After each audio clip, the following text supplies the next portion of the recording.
Good morning, and thanks for joining us here on Treasure Coast Solutions every Wednesday from 9 to 10 o'clock. We talk about some things that might impact you in your daily lives, some of the things that happen. Generally, we talk about finance and economics, some of the things that are happening around the United States, around the world, or around the town, or whatever, and how they may impact you. And we'll probably talk a little bit about that a little bit, but I told Bonnie this morning, I said, I'm going to get political. So, but yeah, I'm going to get political. Oh, no, that's another song. But anyway, so we're going to talk a little bit about just some issues that I have. It's kind of relative to finance. It's kind of relative to some of the things that are going on right now. And it's tax time. It's just people are starting to look at that. And so we're going to talk a little bit about the new tax code to some degree. As far as how it might impact you. And actually, this time, I'm going to talk a little bit about how the economics could impact and the finance could impact the way people think going forward about a lot of things personally that they probably didn't think about before. So anyway, that's kind of the topic this morning. 220-9788, 220-WSTU is the number in the studio. My name is Mark Breckbill. I'm a CPA. Also a community association manager, and I do some other few things here and there. One of the things I wanted to do in my second life, the other things that I do out there, I wanted to thank Ron Hart for allowing me to participate in. We had a really, really good program at Terra Firmata the other night. And thank Eric Wickstrom as well for allowing us to use the facility. It was the Beatlemaniacs. They were a national act, actually out of Canada, I think, but a national act tribute band to Beatles. They were fantastic. Those of you that got to go, I know you had a great time. The crowd had a great time. We had, probably about 400 people there, and maybe a little more, and it was really a lot of fun. And they were a super group. They did all of the clothing changes, everything for the early Beatles. They did a lot of early Beatles stuff, and then they did Sgt. Pepper, and then they did the late Beatles, and it was really, really great program. And so I want to thank Ron for that, and also mention that Kiwanis is having a fundraiser at Terra Firmata February 16th. We're having Sail On, which is a Beach Boy tribute, National Beach Boys tribute band. So that'll be fantastic. I think it's $10 in advance, $15 day of the show, and it's going to be a lot of fun. So if you're interested in that, you can get your tickets through Earth Tones. There's an opportunity to sponsor and get a package of tickets to go with it. So you can do that as well. But anyway, so wanted to mention the some of the things going on in there. We got these charity events. We got this charity event coming up with Kiwanis and some things like that. And so it made me think about all of the things that are going on from a tax standpoint and from a finance standpoint and the politics of that. And that brought up some issues that I have some concerns about. Most of I'm kind of libertarian. So there's some issues that I would surprise people on that I favor, that a lot of people would say, oh, gee, I can't believe you favor that. And then there's other issues that, I'm kind of opposite of where people are at. But to me, the individual is important. The country was founded on the individual, not the government. And the government was just a vehicle to allow the individual to succeed and to be independent and to have their own endeavors without having the government telling them what they needed to do relative to religion, what they needed to do relative to work and to other things.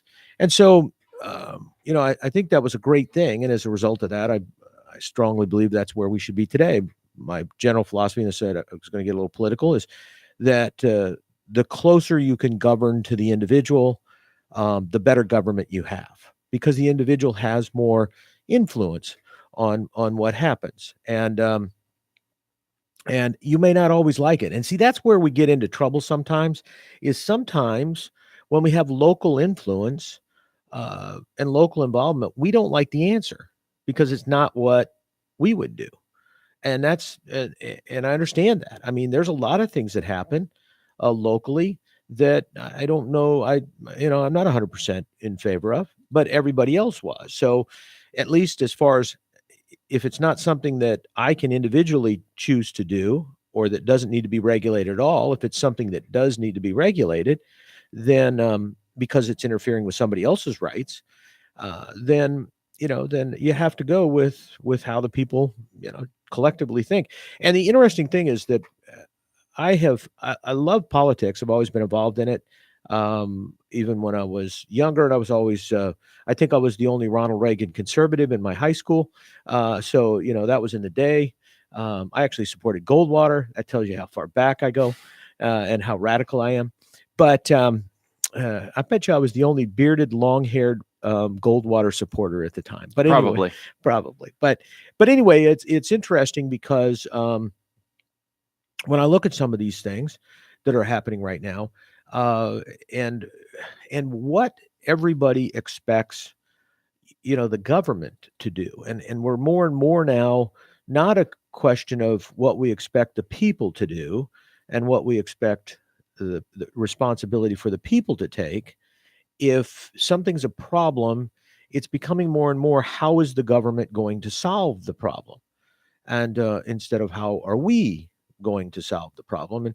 And I think that in general, when you start asking the government to solve your problems, they start stepping in and trying to do that, and you may not like that, especially when they're in Washington and they have no idea what's going on here locally, or in Tallahassee, frankly. And I'll give you a good example.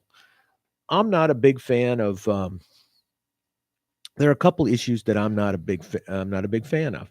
I'm not a fan of legalized marijuana. I'm not a fan of that from the standpoint of I think there's some health risks there, just like there is with a lot of things. There's legalized alcohol. There's things like that. There's health risks with that kind of stuff. That's surprising from a self-called libertarian. Well, I was getting to that.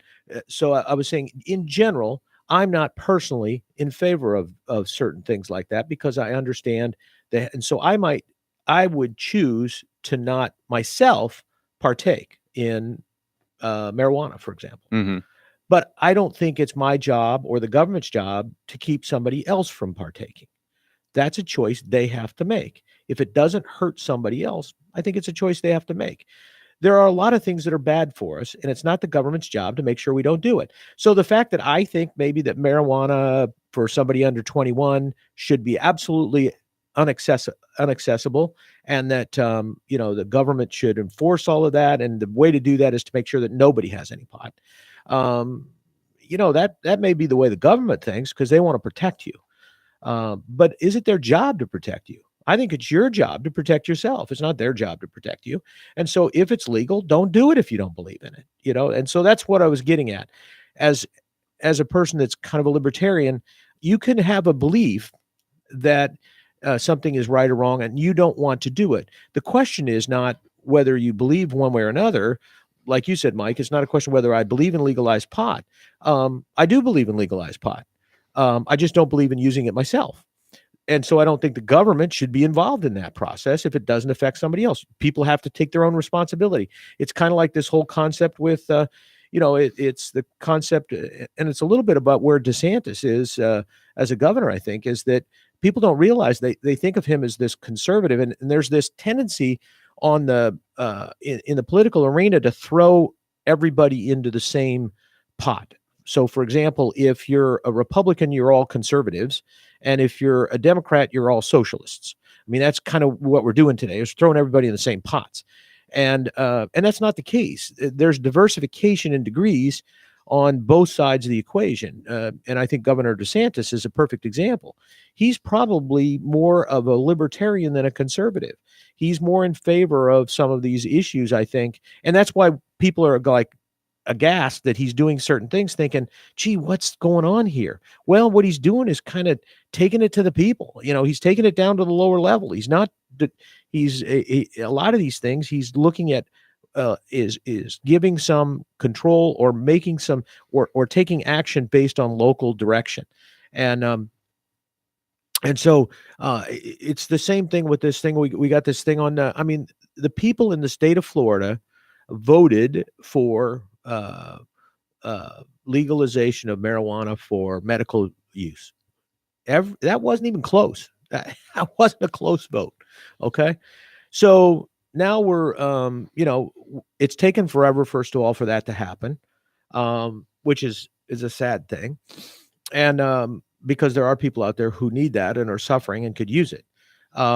And like I say, there's a place where it does have a purpose, and the person can make a choice there medically whether they want to use it or not, because it's a medical thing that they might need to do.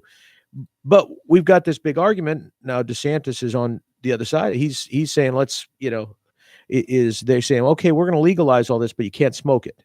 It has to be delivered in some other manner. Well, you know what? Is it the government's job to tell you not to smoke it? I mean, don't you have some responsibility for your own actions? And the reason they're doing it is because they're concerned that, again, keep in mind that this doesn't have, if it's medical marijuana, it doesn't have an impact on. It's not going to have an impact on the kids necessarily. But what and there's going to be restrictions on its use, where it can be used, just like there is with smoking.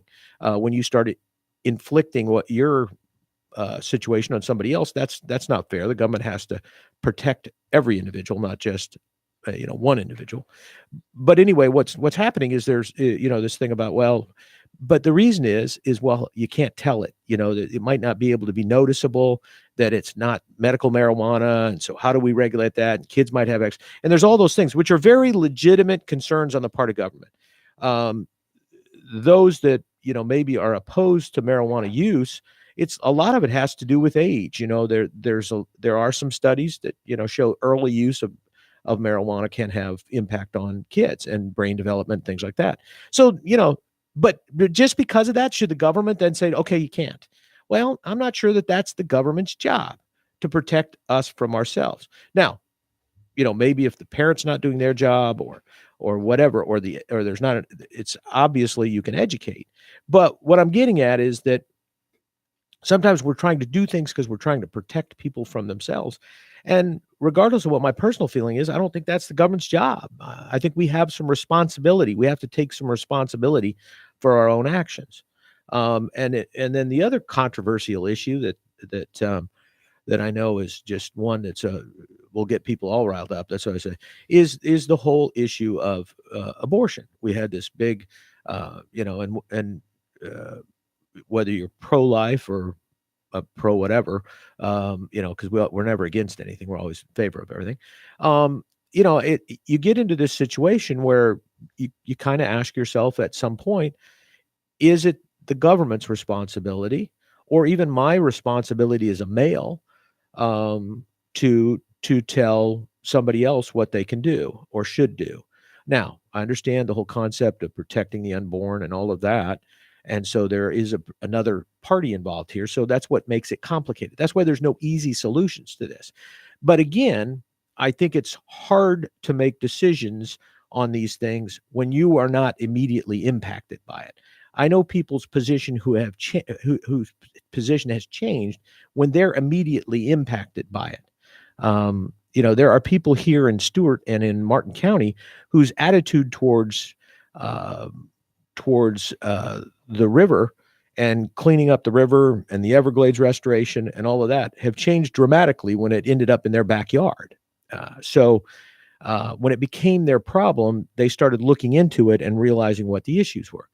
So, I'm not advocating either. All I'm advocating for is that I think we're always better off if a couple things happen. One, we govern closest to the individual. And if there's no need to govern, we don't. That's kind of my thing. Government stay out of your life unless there's a need to protect other individuals' rights, not to protect them from themselves, not to protect me from myself, but to protect other individuals from my actions. That is a situation where I'm taking somebody else's rights away, and that's not right.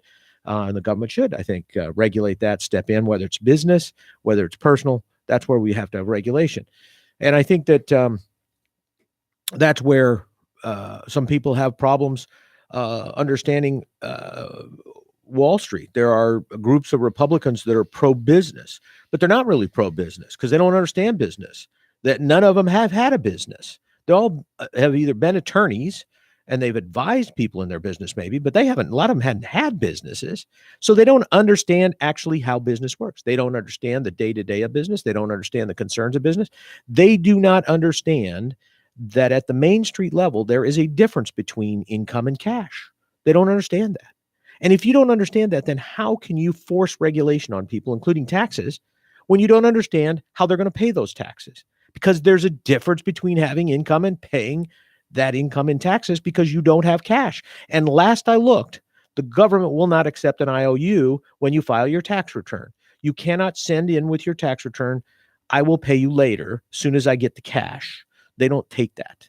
And if they will loan you the money at usury rates, they call it an installment agreement, but they will loan it to you at usury rates that only they can get away with, but they will not let you have an IOU. Now, unless you're in California. California will not let you have an IOU, but they will give you an IOU. If you have a refund in California, they don't have the cash to make their payment, so they will give you an IOU that says that, by the way, when we have the cash, could be a couple months, we'll send you the cash.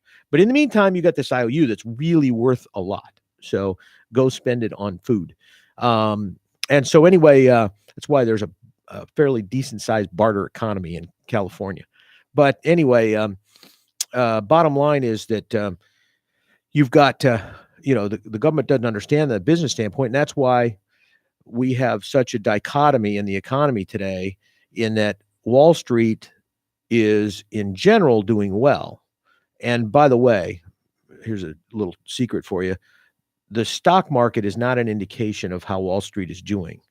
It's an indication of the perception of the individual in terms of how Wall Street is doing, and the perception of certain financial analysts in how certain companies are doing on Wall Street. So, yes, is it supposed to follow earnings? It's supposed to. Take a look and see what the multiple of price to earnings, the price earnings ratio is on most of these big companies right now, where they're trading at. And, you're talking about years to try to get your money back. It's assuming that there's going to be a tremendous growth in earnings that I'm not sure is there. But in general, Wall Street is doing better because of a couple things. One, Wall Street can sell stock, which means that it can raise cash quickly. Because when you buy stock, you actually have to pay with cash. So that's one of the things.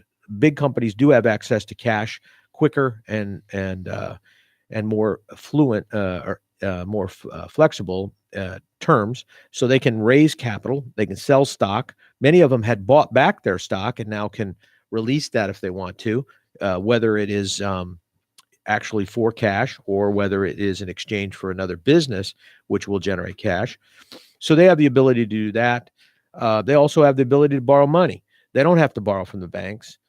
There's no such thing as the prime rate.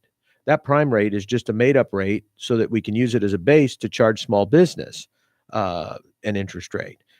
Big companies don't borrow at prime. They don't have to. They borrow at all kinds of discounted rates because they have access to money at rates lower than prime, because they don't have to borrow from a bank.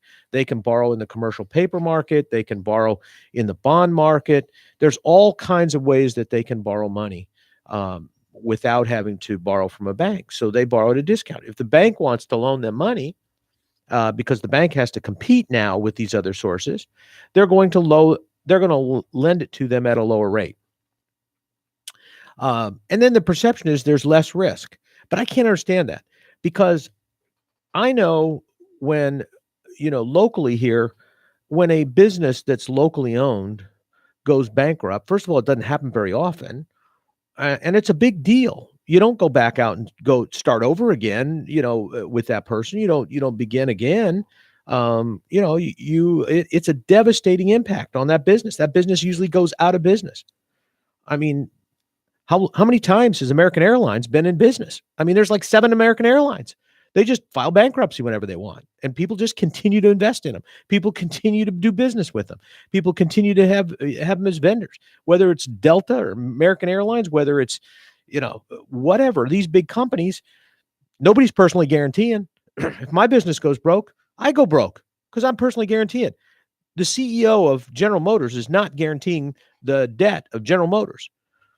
So if it goes broke, doesn't hurt him or her. They go get another job, right? They just go get another job because it doesn't make an impact on them. And so that's where there's a big split, because frankly, and this is something people don't understand. I mentioned that there's a difference between income and cash. There is a difference between losing money and going broke. People don't realize that. It's all about cash, people. Here's the thing. Banks can never go broke. They can be shut down by the government. They can be shut down because the government says that they're broke under some definition that the government is using that's arbitrary. Usually has to do with the amount of capital they have. But the fact of the matter is that as long as depositors are willing to put money in banks, the bank can't go broke. The bank only goes broke if people think the bank isn't safe and is going broke, and then they take their money out, because now the bank doesn't have cash and it is broke, because it's all about cash. It's not about losses. I can lose money forever. I can continue to lose money. I can lose money forever. I can lose as much money as I want forever, as long as Mike Thomas continues to give me cash to run my business. If Mike continues to give me money because he's got it and I don't, then I'm never going to go broke. I don't have to. Mike just gives me money. I go broke. Oh, hopefully not. Hopefully you got a lot of money to keep me going. So the point I guess I'm making is that you can have losses all day long. You won't go broke unless you don't have cash. That's what happened to small business during the last recession. It wasn't necessarily that they lost money, so they went broke. No. What caused the last recession? It was a bank-caused recession. You can blame it on anybody you want. You can blame it on the housing industry. You can blame it on the realtors. You can blame it on the appraisers. You can blame it on whoever you want to blame it on. But the fact of the matter is that it was caused solely by the fact that the banking industry started to tighten up and got worried about some of the things that were happening, some of the losses that were incurring. And as a result, they took capital away from the small business. And that small business no longer could survive. It didn't have the cash to withstand. Now, many of those small businesses had allowed for that. They had set up lines of credit that they weren't using. They just had them in case they needed them. Many of them had them in based on the equity in their homes, or or the equity in their business, but had lines of credit ready. But what happened? Well, the big banks came in. They were getting pressure from the government. All of the kinds of things that were happening up there. They were getting pressure to shift their money other places. Many of the money center banks were shifting their money offshore into Europe and into Spain and into other places that they were losing money hand over fist. I mean, there's no way Bank of America lost as much money in the United States housing market as they lost lending money to Turkey and Pakistan. I mean, they lost more money internationally than they ever came, because those loans are billion-dollar loans. So that's kind of what was happening. They were sucking the cash flow out of small business. So what they did is they went to a small business and they said, we noticed you've got a $4 million line, a $400,000 line of credit on your home, and you've only used $100,000 of it or $50,000 of it. And your answer was, well, yeah, I haven't needed it. So okay, we're going to cut it down to 50,000. Well, wait a minute. That's what I got on it. Well, what if I need cash? Too bad. We're not going to give it to you. So that's what happened. All of these business people, small business owners, they thought they had this equity that they had taken out of their business over the years. They had invested in things like their homes and, other things. And they felt like they had this collateral that they could use, that if they did run into rough times, they could either borrow against that until it got better, or sell that property out eventually once it got better and pay off whatever was there.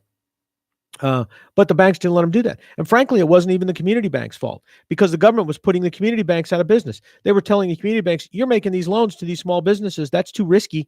You need more capital. You don't have more capital. You're not on Wall Street. You can't raise capital. So sorry, you're done. And they pulled the plug.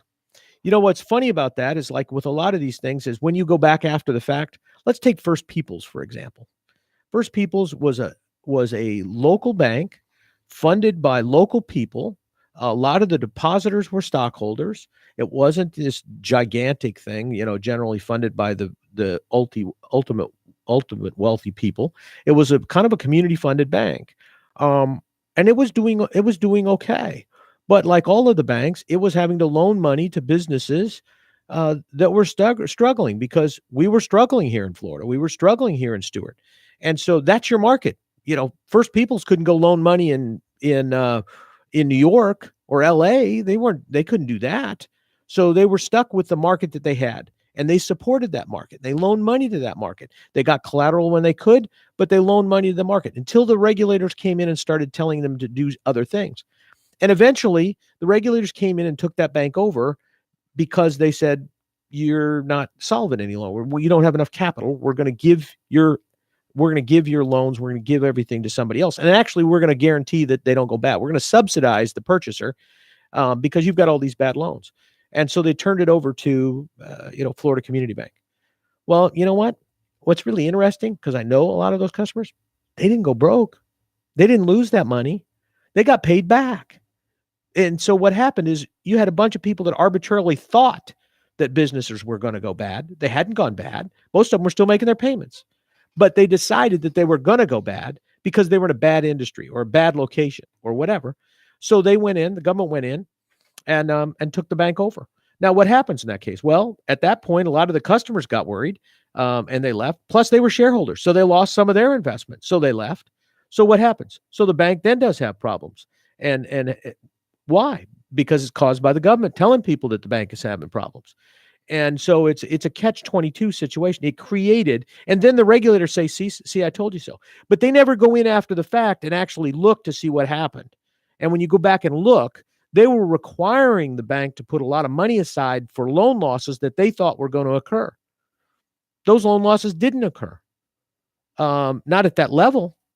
And so they should have done nothing, but instead they took the bank down, just like they took Arthur Andersen down just by claiming that they did something. It turns out later that they didn't do. But it wasn't what they did, it was what the government said that caused them to go under.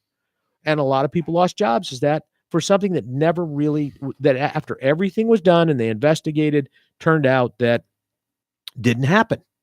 There wasn't any legal activity. And all of a sudden, that entity is no longer in existence. The government learned its lesson on that. They don't do that anymore with the big companies. They'll do it with me as a small CPA. They don't care about me. But with the other four that are left, they're not going to do it to them. So anyway, it's an irritating process. And one of the things that I was mentioning, or the reason I mentioned this, is I have real concerns right now that the underlying economy is not as good as we think. And that's not because of Trump or anti-Trump or anybody else. It is that I don't see small business participating in the recovery financially. I see them making money. I see them having to plow that money back into their business to grow it, because they are growing. So let me make it clear.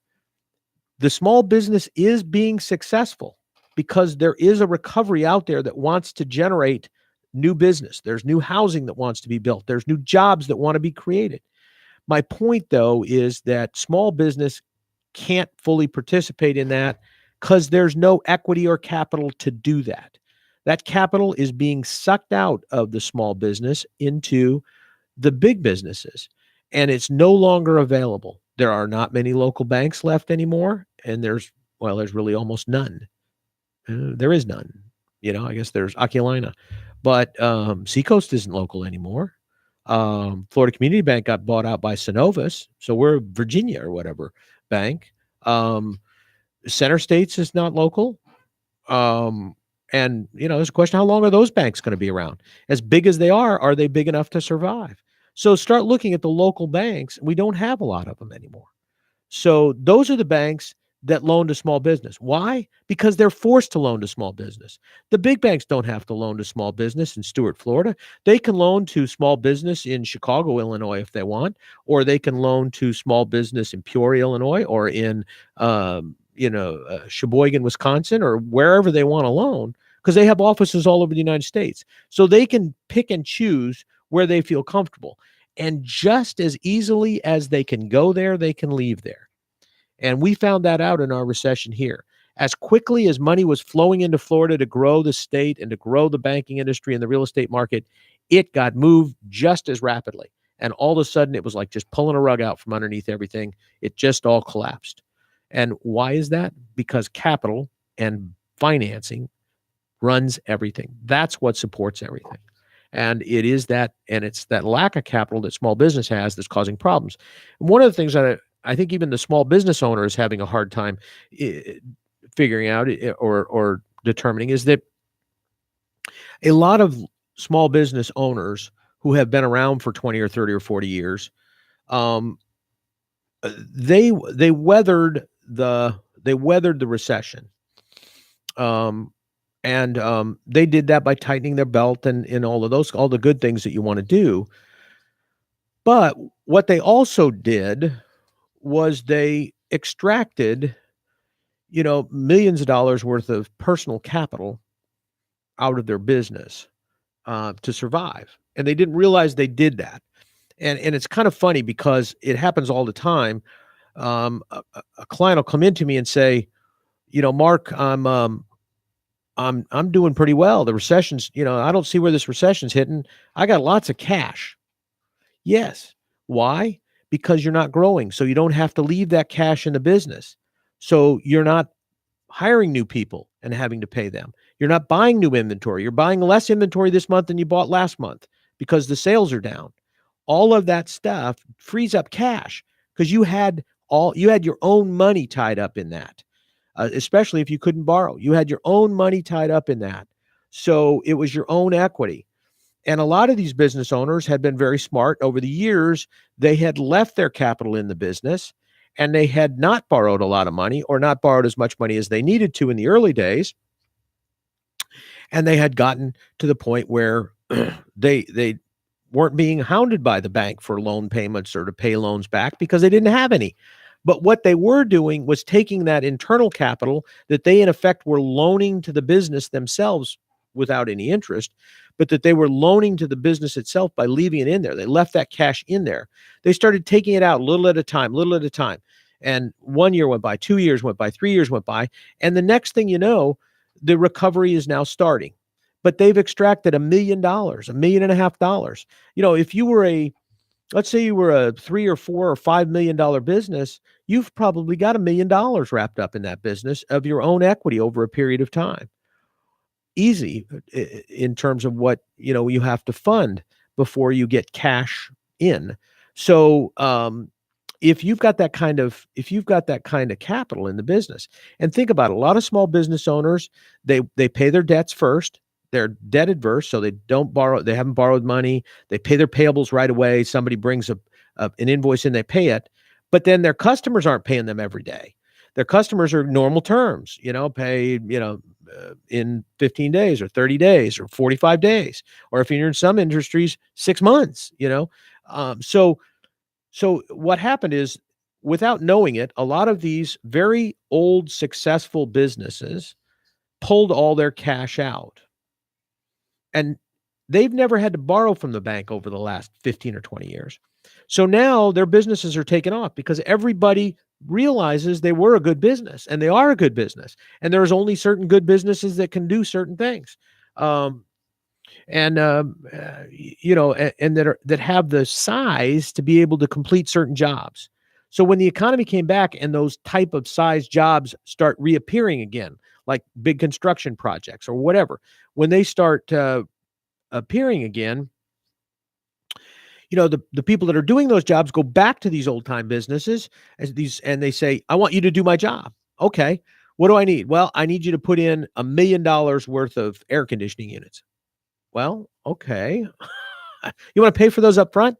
No, I don't. I'm not going to pay for it. I'll pay for it when you get it installed. Oh, okay. So what do I do at that point? I buy $1 million worth of air conditioners. Where am I getting that money from? Well, at first, I probably still may have been able to cover it because it wasn't $1 million. It was only 200,000 or 100,000. But now that it's $1 million, I don't have that kind of cash. And so I go to the bank and I find out the bank's not loaning me that money anymore.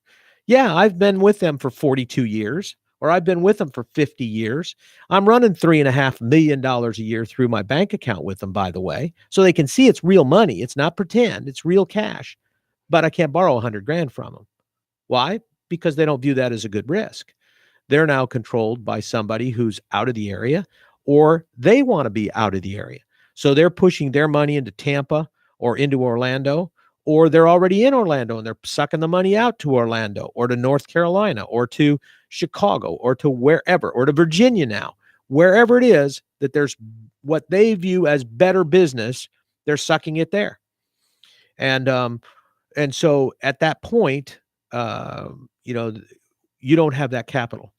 And all of a sudden, this business that successfully rode out the recession and now is in a position to become a very successful business again, bring those jobs back, create those jobs, create that income for the community, it can't do it because it doesn't have access to that. Can't borrow the money. Can't. Where's it going to come from? It's not coming from their pocket because they don't have that kind of money either. So they don't have that capital. They can't sell stock they can't go to Wall Street and say, hey, could you give me $1 billion? You can't do that. They can't get to Wall Street. So what do? Well, they go broke. And that's what's going to happen. I think that's the problem, is that they're going to have serious problems. You can say, well, cut back. Don't do the business. Well, if you don't do the business, it's going to go somewhere else. It's going to go to a national competitor who does have access to those funds, and they're going to put you out of business. So one way or another, you can say, I'll cut back. You cut back, you're done. I'm going to do it. You do it, you're done. So small business is slowly, quickly, faster, going to hit a wall.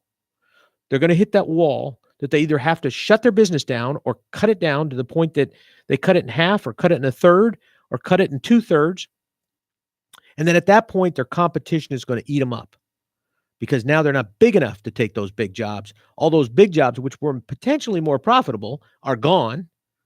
And they're going to be stuck with the little stuff that isn't profitable and is high cost. And that's going to cause them to lose money. It's going to cause them to spend more cash than they should be spending. They're not going to build up those reserves, and it's going to be a perpetuating situation. And so that's a concern, because that, folks, you can talk to any that is out there. And if they haven't gone out and tried to borrow money, and they do, they will find out that that's the answer.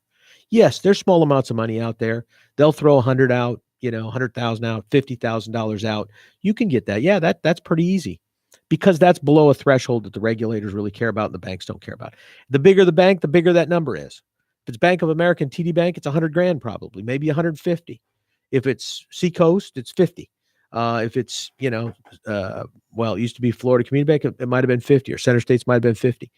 But they and they all still want collateral. So if you don't have the collateral, what if it's work in process? What's work in process? That's the work I'm doing that I've paid my people for, that I haven't gotten paid for yet. That's, for example, let's say it's April and I've done all of this tax work for my client so that they can file their tax return. And so I know how much money they need to pay in. I've done all this work, but they didn't have all of the information I need to complete the return, so I can't actually file it. So I've got to wait another 3 months while they get that information. That could be how much pension contribution they're going to make or whatever. So I've got to wait 3 months. I've got all my time and effort. I paid all my people to do it. I got all this money in it. I've got to wait 3 months until I get paid for that. That's work in process. They're not paying me until I file. Now, can I bill them on a staggered basis? Yeah, maybe the big firms would, probably. But I don't. Those are small business clients. I don't bill them when they don't have the money yet. I don't bill them on it. So the issue is, this is what I'm getting at. This is what's going on out there. It's the underlying problem that exists in the economy.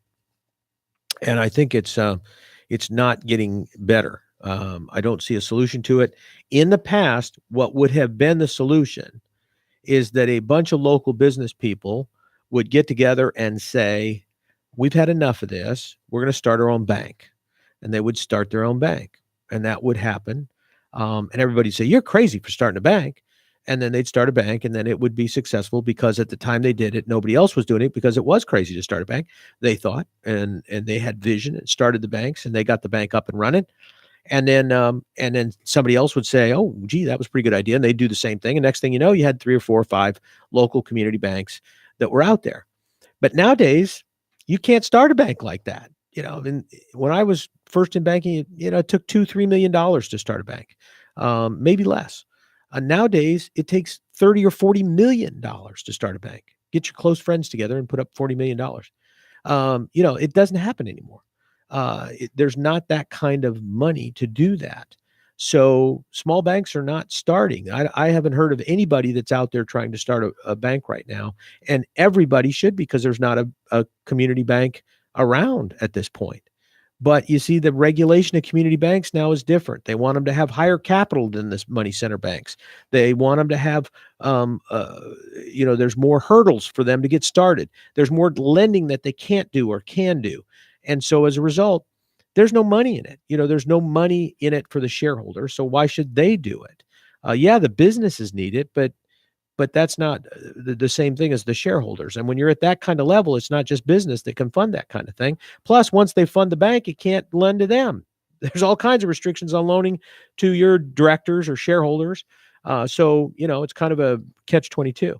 So I'm really concerned about that. I don't see any safety net that exists in the small business market right now for that to save what's going on. So that's my financial concerns in terms of something I want to talk about. Now let's get back to the political thing. And I started off by talking about government being involved. And there are a lot of things that we should have as individuals. I strongly believe that no one should be in a position that they are forced to choose between taking care of their family or feeding their family and going to the doctor or having hospitalization or some sort of care. I don't think that should happen. I don't think that I don't think that I think that everybody should be able to retire without being homeless and without being without having to panhandle. I think that everybody. I think that we should be protected from invasion. I think we should be protected from aggression. I think we should, be protected, and our borders should be protected. I think all of those things should happen. I think everybody deserves that right to feel safe in the United States. I think that that's a right that we have, and that we should have that. I think everybody should have the right to an income and a job. I think everybody should have the right to employment. I think everybody should have the right to be educated in whatever manner they choose. I think that they should have the ability or the right to be able to do that. I think all of those things are things that people should have the right to do. Unfortunately, there is no country in the world, including the United States, that has the money, that has the economy to do that, because that's what it takes. The only way that happens is that individually I have enough money to be able to do that. And the only way I have enough money is I end up having a job that pays me enough that I can cover all of those things. So only way you make all of that stuff happen, regardless of how important it is you have to expand the pie. You can't contract. I'm a CPA. I understand that you cannot cut your way to wealth. If that were the case, we all just refuse to pay everything and you'd be wealthy. But as you reduce your costs, you reduce your income potential. And income potential is the only thing that pays for all of this. So ultimately, the only way we can provide the things that we need to all of the people that need them is to expand the ability for people to buy them themselves. That's what we have to do. Otherwise, it doesn't work. We can't take it away from someone else and give it to somebody else. We can't do that. That doesn't work, because eventually the person you take the money away from, you now have to give it back to them because they're in the same category as the person that you gave it to. Why? Because they'll probably refuse to work. I would. If it's all free, why should I work? Why should I work? What advantage is there for me to do that? Let's face it. What? Altruistic? No, I only care about, I love the community. I love people. I do all kinds of charity stuff. And I do believe it is our responsibility as good citizens to provide a safety net for our citizens. I don't really, and I hate to, I don't really care what's going on in New York, and I don't care what their citizens are doing, and I don't care what's going on in Chicago or LA. I'm done. I'm out of those areas. I don't care. I care what's happening in Stewart. I care what's happening at the local charity. I care what's happening with United Way. I care what's happening with Kiwanis and the kids. I care about all of those kids. I care about my grandkids, and I care about the people here in my community. And I will spend way more money than I have to take care of those people. But I don't want somebody to take it and send it to someplace else because, frankly, I don't care about those people. I'm working hard to take care of the people here that I care about, which includes my community. And so I don't want you to take my money away and give it to somebody else. And frankly, if you keep doing that and I don't have any say, then I don't have any incentive to work as hard as I work. And in fact, maybe I'll just retire and then you can pay me. So, and then I get free healthcare and I get all that other stuff. And I don't need education anymore because I'm not working. I'm stupid to start with, so I don't can stay stupid. But anyway, so the point is, we don't have a big enough economy to provide all of those things to everybody who wants it. And there are decisions that have to be made. Personally, I think those decisions should be made at the local level and not even the local county commission or the local city commission. I think those should be made in the local churches and in the local pocketbook, that I should be able to decide individually who I want to give money to, what charity I want to give money to. I don't want my government deciding what charity to give money to. I don't want my government to decide what church to give money to. I want to decide that. So I get concerned that we're moving away from that, because the more we're responsible, the more we look to government for an answer, the more government provides that answer, and it's something that individually the masses like, because they get something out of it. What's going to happen down the road? What's happening to the people that are giving with the idea that maybe at some point they'll be able to afford? They're working hard because they want to be able to afford to provide those things to their family. When you take that incentive away, because either the government's given it to me, what incentive do I have to work hard to provide that then when I'm already getting it? Because if I don't, I won't get it. Well, neither will anybody else. So what difference does it make? Why should I work harder than somebody else? Make them work harder. Here's the other problem. Some people have skills that produce more income. That doesn't mean that they're better people at all. It just means that there are some skills that are valued in the community and in the United States more than other skills. And those people make a higher return. They get more money. They get more wealth. Is that right? Probably it is.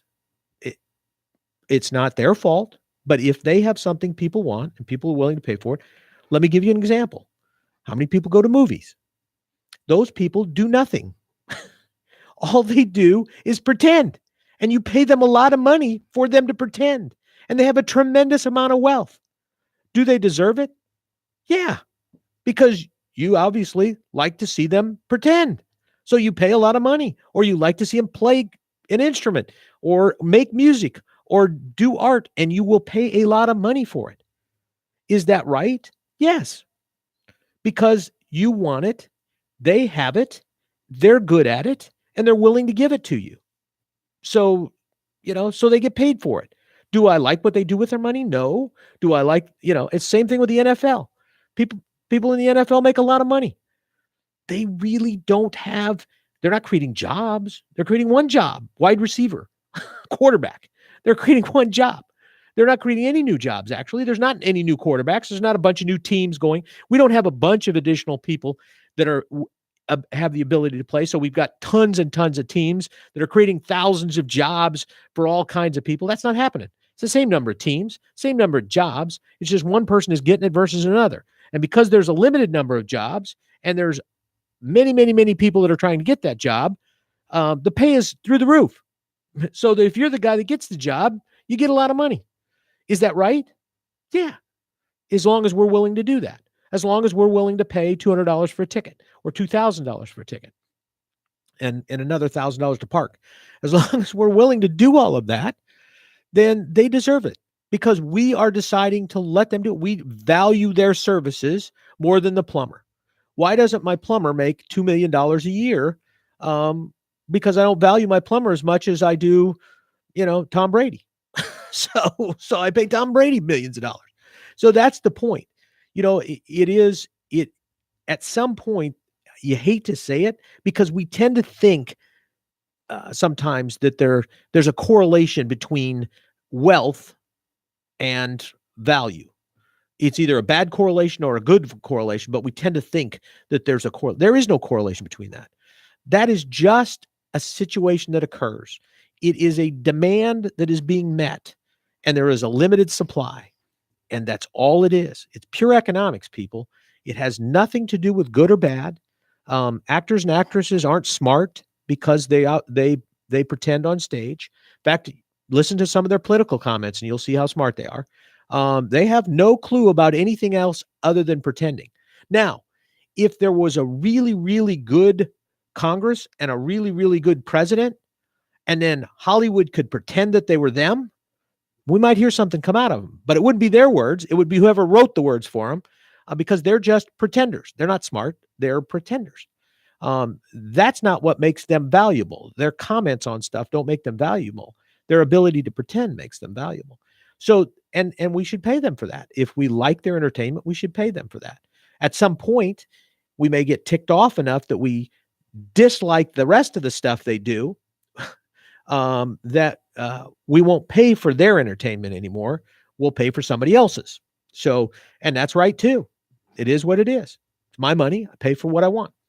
Now, maybe at some point the government will decide what entertainment we're allowed to have, and then somebody else will pay for that. But anyway, so I guess the rambling here is that at some point the economy has to be expanded. The concept of taking money away from people, I love this statement, and it's one we all buy into. I think we should tax the rich.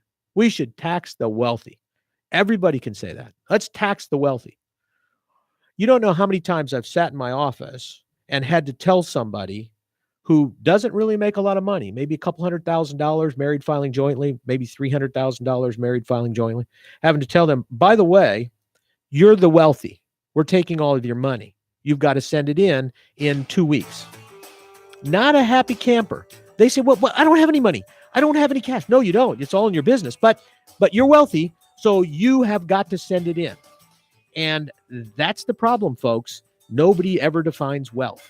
I'm telling you, the new tax code defines it. It's about $400,000. If you make $400,000 or more and you're married filing joint, you are the person that they're wanting to tax 70, 80, 90 to 100% away from. You're the one that's got to pay the bill because that's the level of wealth.